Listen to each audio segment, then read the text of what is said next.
Alright, I'm going to try to pick up from where I left off. It's been a few days, so we're back in the scheme of things. Let's take a look at a couple of things. One, I'm going to do screenshots so I can show you what's what here. Um, we're taking these files off, and I'm putting them in the Excel spreadsheet right here. So I've got the 0, the 1F, and the 1. So now I only have the 2 and the 3 left to do. So with that, I'm going to drop the 2 there, and I'm going to drop the 3. I'll go ahead and hit each one of those.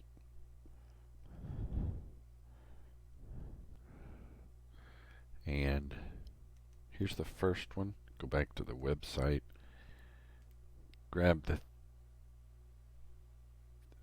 that's the third one and the second one. So I've got 3 Excel spreadsheets open right now. Let me make sure my videos are being recorded. I'm at 126. I can see the audio bouncing around. I think I'm okay. So what I'll do is I'll go back to the main sheet and add 2 more. Now, they got added there. So I'm going to move them over out of the way. And I'm going to rename them. Return with an S.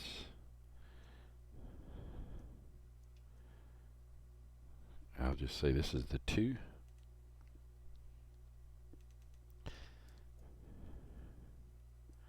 And say this is the 3.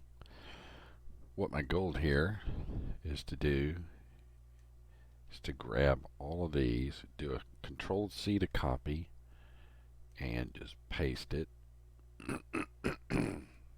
And then paste it as well. Sorry.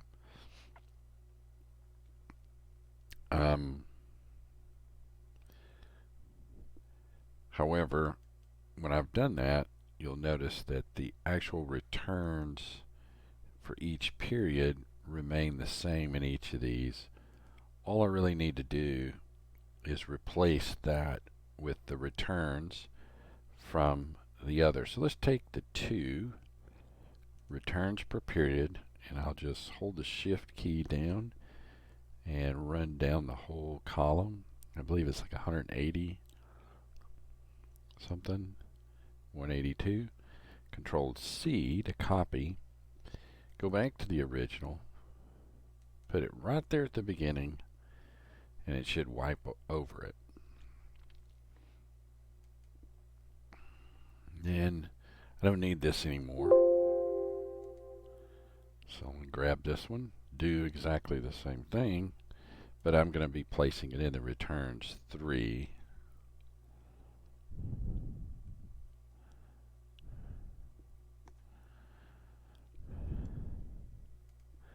Go to the, oh no, did I do this in the wrong place? I most certainly did. Luckily there's a Control-Z,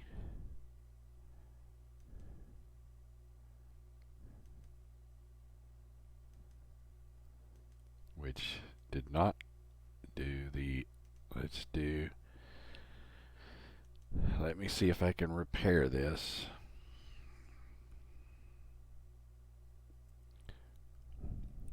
Okay, one of the things I'll do is do a copy here. I'm trying to repair this. See, these 2 are the same, which actually should be returns 1. I put it in the wrong location. So I'm going to go here. I'm going to paste it. I'm going to go here because this is the returns 1. So I made a mistake here. Do a Control C. This is returns 1. I go back over here and I'm going to repaste that.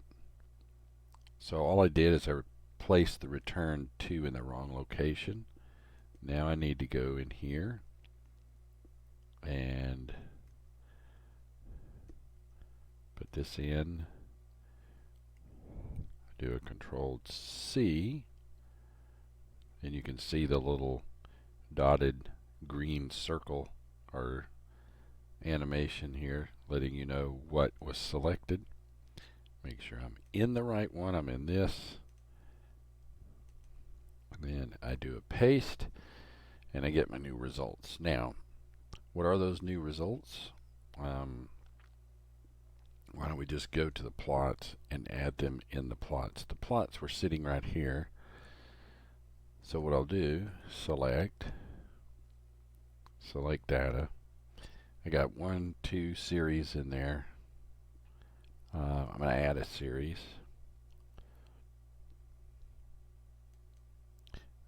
I'm going to go into, I've got 1, 2, let's grab the third one, which is this one.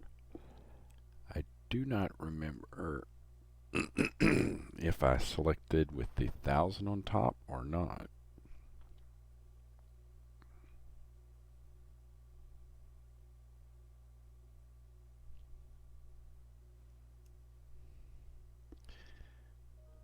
Okay.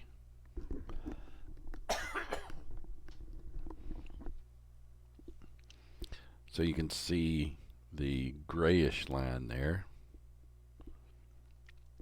which I'm going to have to label these. So let's add another series, or let's edit a series so we can see where it looks at. Return 0, 1F, so this one is that. We can edit this series. Return 0.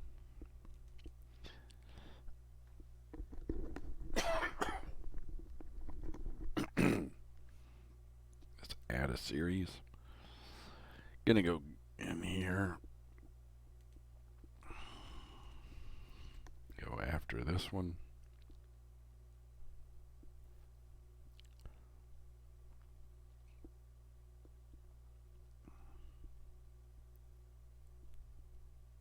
Yeah.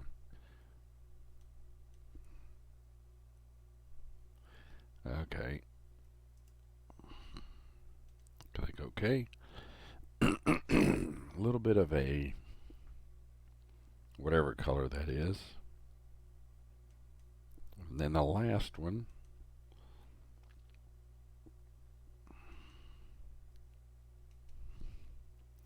Be this one.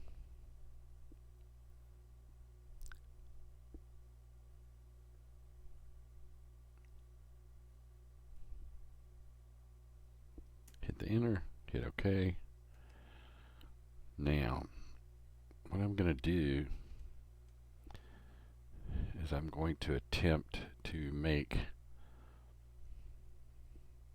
this plot with a legend, which I will poke around. You're probably watching the video knowing how to do it, but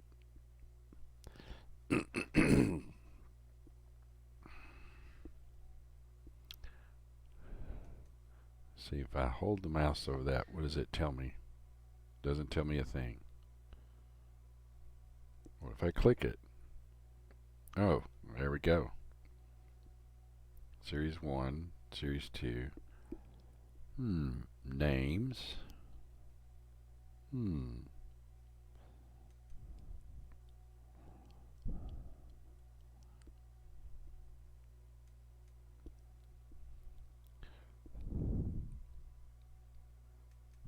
See what this does. Oh, color, style.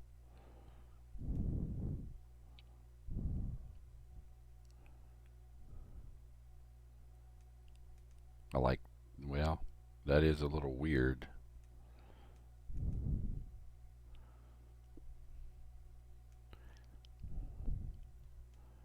I might just stick with what I had.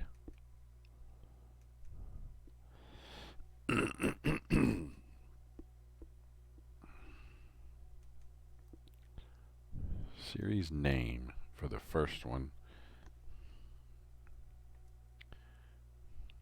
I'm just going to say that and see what happens here.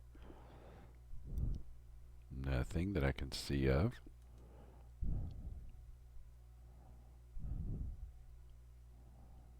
I may pause the video and see if I can determine how to include legends.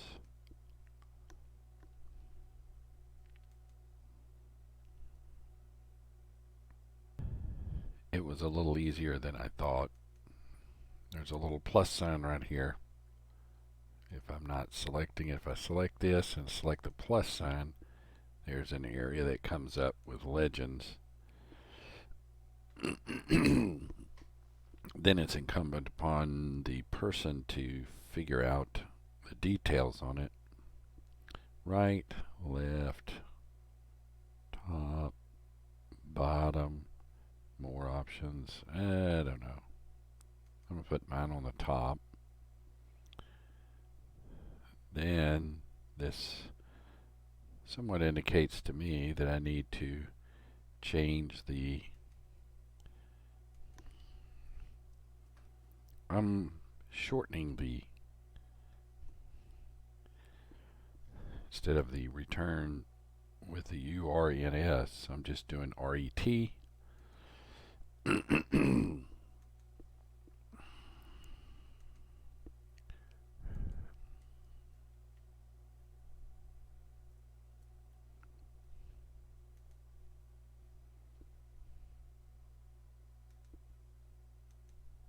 Oops.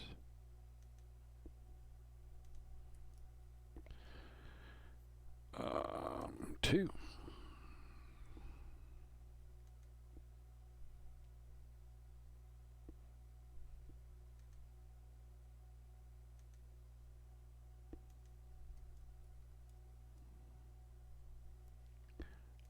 And there's all of our information.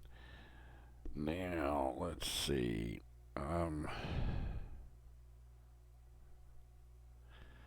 Let's try something along these lines.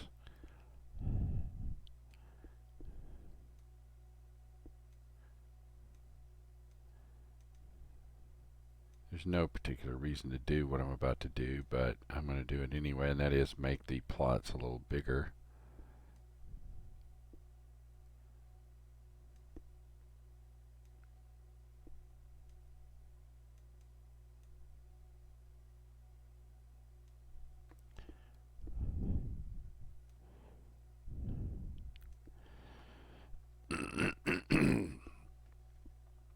Now I'm going to go back, look very specifically at that plot. You can make an analysis whatever you want to make from this. There's 1, 2, and 3, and there's the OF, and then there's that. One of the things that has happened here, and I'm saying this because I don't remember what I spoke of last time, and that is there right here was the 2008 collapse. I took a chunk out of the return series right here for this one, and I shifted it over to here to indicate that you don't know when something like this might happen. Obviously, you can reference today's market based upon what's going on, and you can see the same thing. But these have percentages of bonds tied to them, and as a result, you'll notice in that particular area right in here, if I can drag my eraser through it, the one that carried no bonds, this one right here, dipped quite a bit more than this one or this one. Now this one doesn't even compare because it's not even a physical, or it's not even the same time series. So you can't compare this one to these with relation to what would happen if you pulled or put more bonds into your portfolio.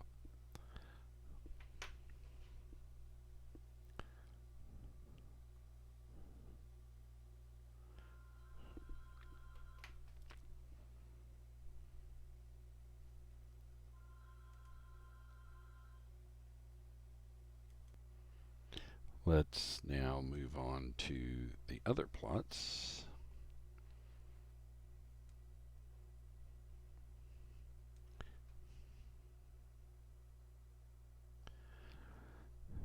The in retirement one,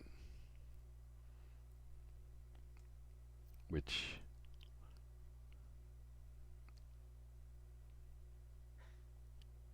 I should have put these differently, so I'm going to move the in retirement one below the build-up phase.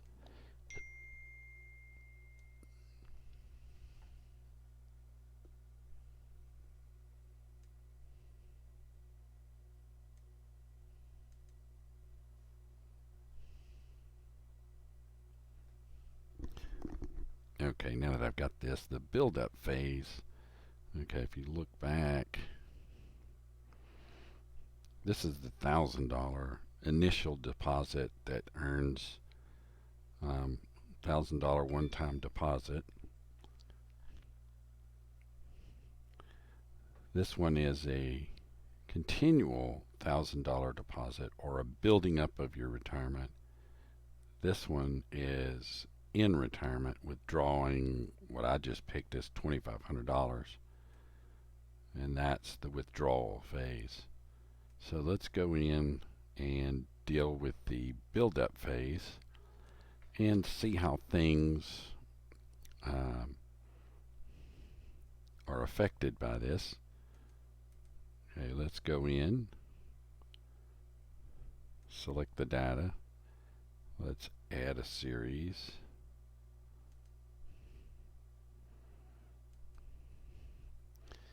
We're going to go to this one.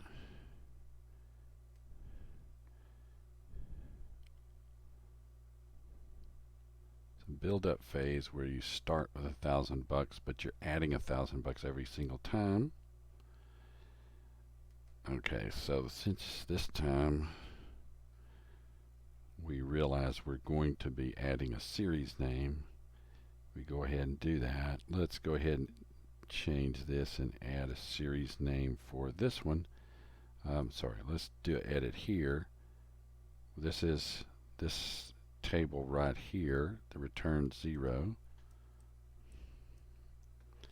So it has a series name to it. Go ahead and edit this one. It's a return 0F.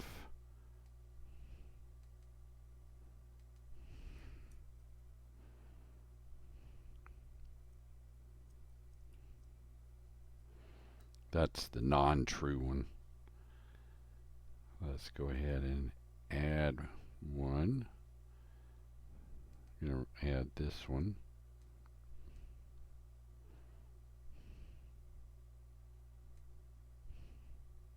Oops.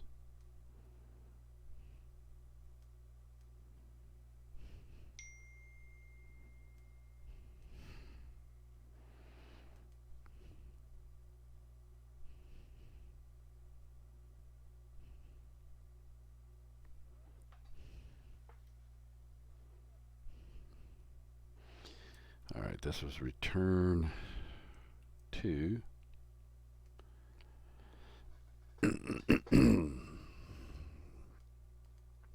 Add one more, make sure I'm on the right column.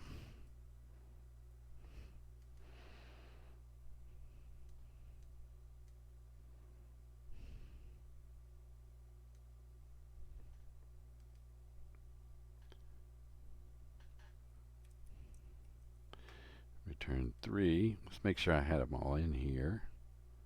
I've got the first one, the 0F, the 1, the 2. Let's go ahead and look at them.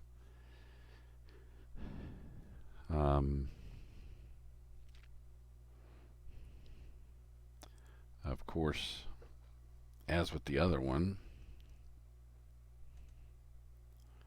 you see something very similar. Oh, tell you what.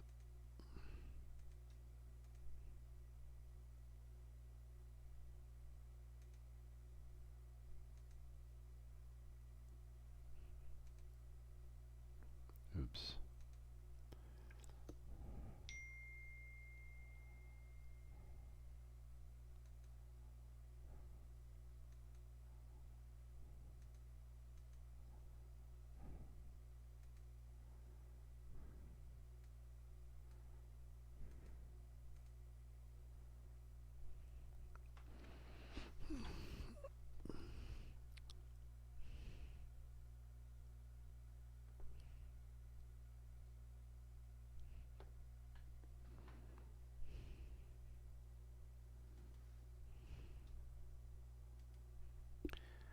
Well, I have to admit, a minute ago, I don't know what happened, but these three items did not show up, and now they are, so I am kind of at a loss. So, but they're showing up again.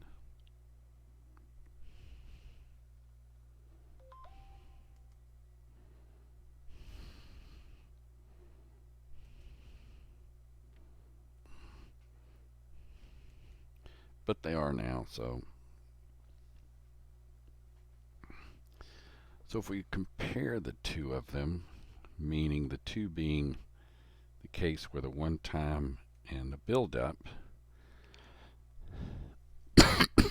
you see something quite interesting here, excuse me.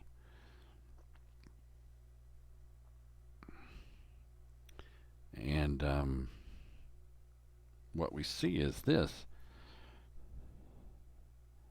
For the one-time fund, the blue, or the regular return of just, this is an ETF called SPY, versus this flipped, end up about the same. So this is the SPY with what we have is a section of time, and here's the 2008 collapse, and here's a couple weeks ago, and I took this section of time, pulled it out, and put it on the end. And so what you see, this is the collapse that would look like the 2008 collapse, but it occurred, I made it occur at the end of the time series.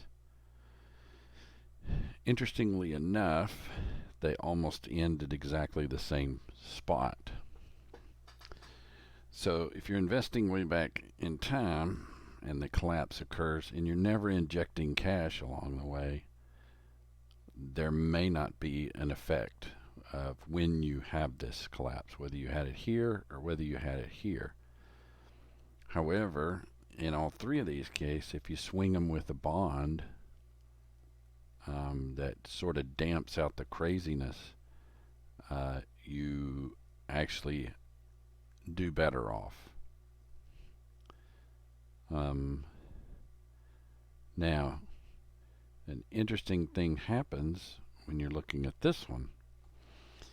This is the same effect, but you're building up. As you're building up, what means is you're injecting cash all along the way, and this cash is getting the interest from the admittance of the cash into the series. From that time forward, it's getting all the returns.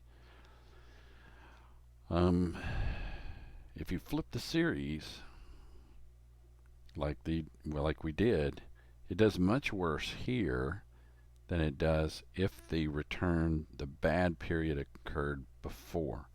The reason being is during this last part from here to here, let me do a better job of capturing the screen to explain this a little bit better.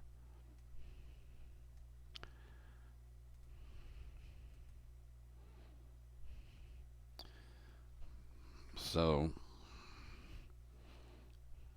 on this series right here, from this point previous, all cash injections into the retirement account suffered from that point forward.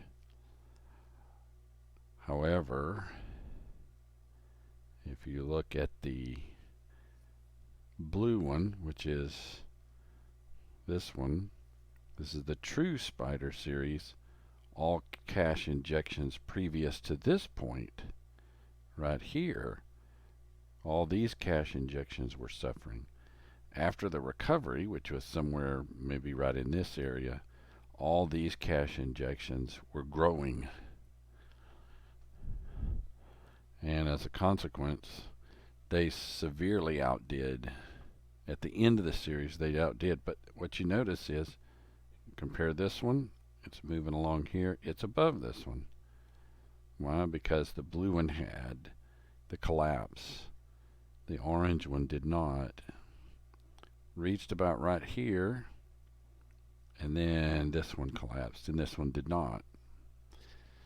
So the moral of the story is, don't invest in equities alone near the end of your build-up period for your retirement.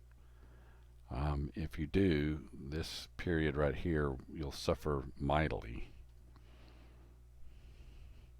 Okay, let's look at in retirement. Oh, if I'm looking at in retirement, I need to add those to the series. So here we go. Let's add, first of all, let's edit this.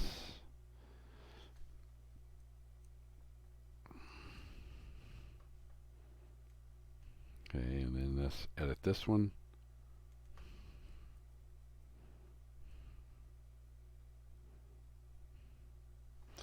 Let's just look at these two for a moment, and then we'll add more to the series. In retirement, what you're doing is you're not injecting cash, you're extracting cash. You could extract it in a wide variety of ways. What I've done is I've chosen to extract the same amount every month. That's probably not a normal thing to do, because if the market went down and you were able to live off of some other savings, your account would be much better off. But let's assume that the owner of this account has to draw this $2,500. And so as you're extracting the cash, what happens is we started with $500,000 in the account. If we flip the series, we had built it all the way up to 1.6 million. So this account was built up. This is not true, though. This is not true.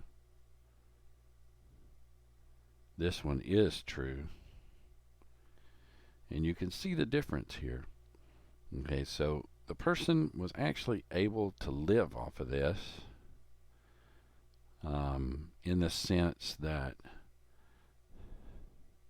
they were able to extract $2,500 a month. Even in the collapse, they got all the way down to slightly over 200,000, but rebuilt back up, then built themselves above that line, and were at probably 600, 700,000 at the end. What happened at the end down here, there's nothing you can do about this. You can withdraw cash. If you decide to stay in this equity, you take a ride down with it, then that's kind of where you're at. So in effect,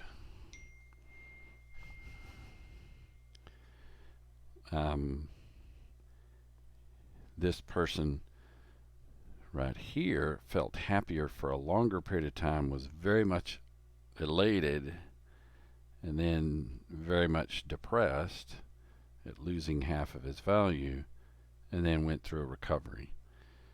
This person was elated and then lost half of its value there, very stressed early, but maybe by this time in the person's age, they may not even be aware of it. I don't know.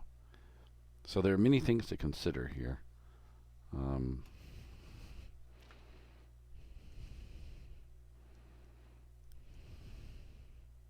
So let's add the remainder of the series to it.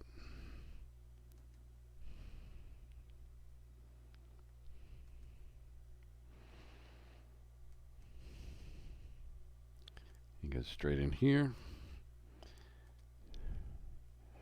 This time we're going to go to the very bottom, I guess.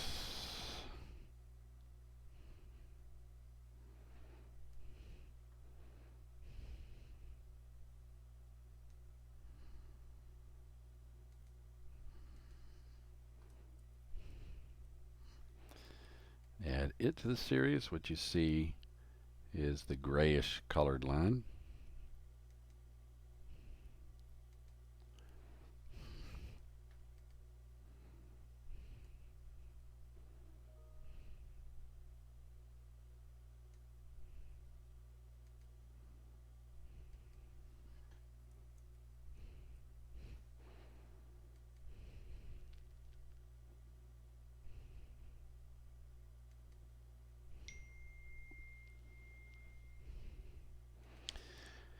And go ahead and do the last one.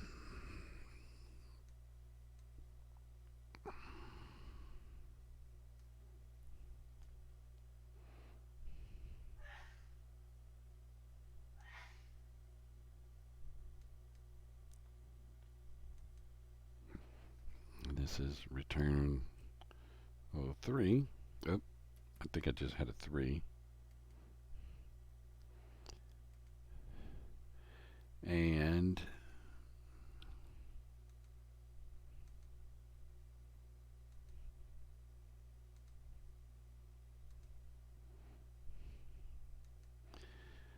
what you see here is something very similar.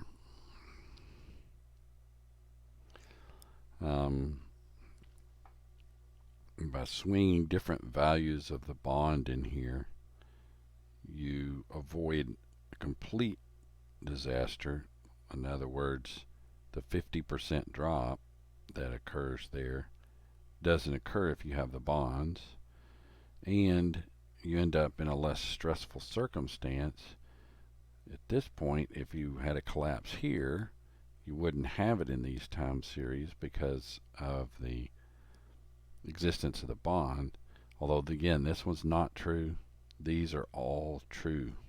These are all did happen. So, and now I need to figure out how to erase all this.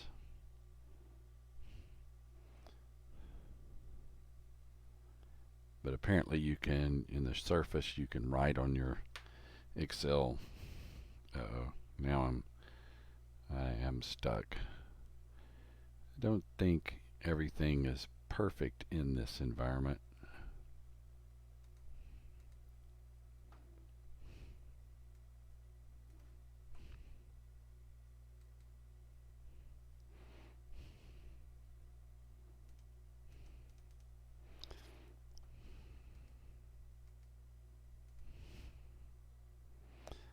So you make your assessment of what you get out of this, but we have gone through the entire project of the 3, the one-time $1,000 input, the build-up of a retirement account, and the subsequent retirement of the person at time 0 here, followed by a deduction from the account as time went by. So I'll go ahead and close this video out and say we're done. And go ahead and submit the Excel spreadsheet, and I'll just take that and be fine with it.